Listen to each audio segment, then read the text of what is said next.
आज हम पढ़ने जा रहे हैं कार्बन। कार्बन क्या है? लकड़ी की जड़ें जलने से बने काले पदार्थ को आपने देखा होगा। इस काले पदार्थ से कागज़ पर निशान बनाकर देखिए। अब छिली हुई जो पेंसिल होती है उस पर कागज़ पर निशान बनाकर देखिए। यह काला निशान किस पदार्थ के कारण होता है? यह काला निशान जो है वो कार्बन के कारण होता है। सभी में ये काला पदार्थ जो है वो एक ही पदार्थ होता है। ठीक है। फिर हम अब देखेंगे कि काजल लकड़ी के चारकोल के नाम से जाना जाता है। जो काजल होता है वो लकड़ी तथा लकड़ी के चारकोल के नाम से जाना जाता है। चारकोल अन्य पदार्थों से भी प्राप्त किया जाता है। शर्करा से बना चारकोल शर्करा चारकोल, हड्डियों से बना का चारकोल हड्डी चारकोल कहलाता है। चारकोल, ग्रेफाइट, काजल सभी कार्बन के बने होते हैं। ठीक है। कार्बन के विभिन्न रूपों के भौतिक गुण भिन्न भिन्न होते हैं। यदि इन्हें पर्याप्त हवा में जलाया जाए तो सभी कार्बन डाइऑक्साइड गैस बनाते हैं, अर्थात इनके रासायनिक गुण भी समान होते हैं। एक ही तत्व के ऐसे अलग अलग रूपों को जिनके भौतिक गुण भिन्न भिन्न होते हैं किंतु रासायनिक गुण समान होते हैं अपर रूप कहलाते हैं। इस प्रकार किसी तत्व की एक ही अवस्था का विभिन्न रूपों में पाया जाना अपर रूपता कहलाता है। कार्बन अकेला ऐसा तत्व नहीं जो अपर रूपता दर्शाता है। फास्फोरस, सल्फर, टीन सभी ठोस अवस्था में अपर रूपता दर्शाते हैं। अगला है फुलरिन, ये भी कार्बन का ही अपर रूप है। इसको 1985 में रासायनिक ने ग्रेफाइट को अत्यधिक उच्च ताप तक गर्म करके कार्बन का नया अपर रूप बनाए। इसका अणु जो है वो गोल ही होता है और इसमें 60 कार्बन परमाणु एक दूसरे से जुड़े हुए होते हैं। कार्बन के अपर रूप के उपयोग, तो पहला अपर रूप है हीरा। हीरा जो है वो बहुमूल्य रत्न है और इसका उपयोग आभूषण बनाने में किया जाता है।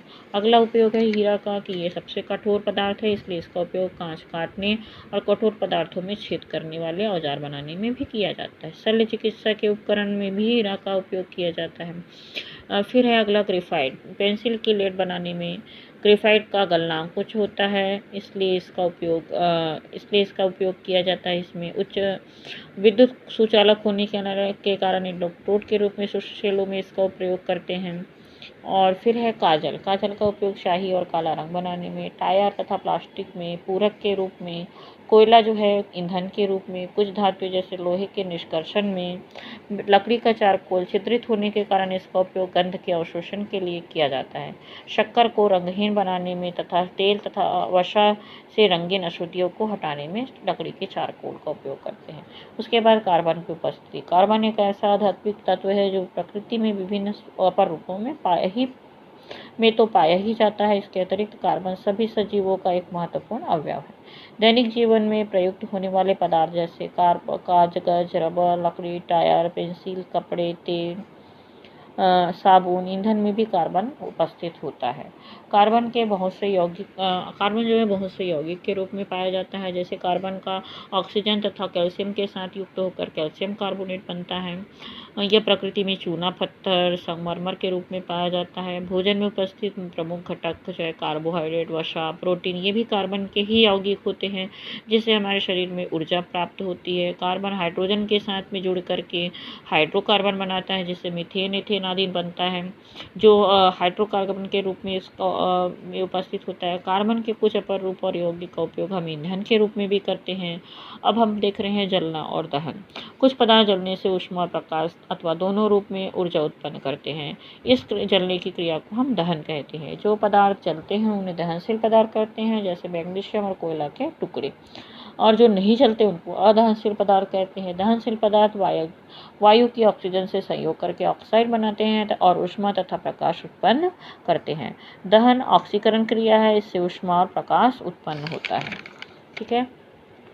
उसके बाद जिस न्यूनतम ताप पर कोई पदार्थ वायु की उपस्थिति में जलना प्रारंभ करता है वह ताप उस पदार्थ का ज्वलन ताप कहलाता है। कागज का ज्वलन ताप लकड़ी के से कम होता है। पेट्रोल का ज्वलन ताप मिट्टी के तेल से कम होता है। चूँकि पेट्रोल आसानी से वाष्पीकृत हो जाता है और आग पकड़ लेता है, इसलिए हम लालटेन में पेट्रोल का उपयोग नहीं करते हैं, है ना। तो ये देखिए, हम मोमबत्ती को जब जलाते हैं तो उसमें अलग अलग क्षेत्र बनते हैं। तो देखो मोमबत्ती की ज्वाला में जो अलग अलग क्षेत्र बनते हैं, तो जो बीच वाला जो क्षेत्र होता है उसको भीतरी क्षेत्र कहते हैं। मध्य का क्षेत्र ये पीला वाला दिखता है और बाहरी का क्षेत्र ये है। ठीक है। तो सबसे भीतरी का जो क्षेत्र होता है वो गहरा होता है और ये ज्वाला का सबसे ठंडा भाग होता है। इस क्षेत्र में दहनशील पदार्थ की गर्म वाष्प होती है। इस क्षेत्र में दहन की क्रिया नहीं होती क्योंकि इसमें दहन के लिए ऑक्सीजन प्राप्त नहीं होती। मध्य का क्षेत्र चमकीला और दीप्त क्षेत्र होता है। इस क्षेत्र में ईंधन आंशिक रूप में जलकर कार्बन कण बनाते हैं जो गर्म होने के कारण चमकते हैं। ज्वाला का सबसे बाहरी क्षेत्र हल्के नीले रंग का होता है। इस क्षेत्र में वायुमंडलीय ऑक्सीजन ईंधन से अच्छी तरह मिल जाती है। इससे लगभग पूर्ण दहन होता है। यह सबसे गर्म क्षेत्र है और जिसका ताप उच्चतम होता है। अब अगले वीडियो में हम देखेंगे कार्बन के यौगिक।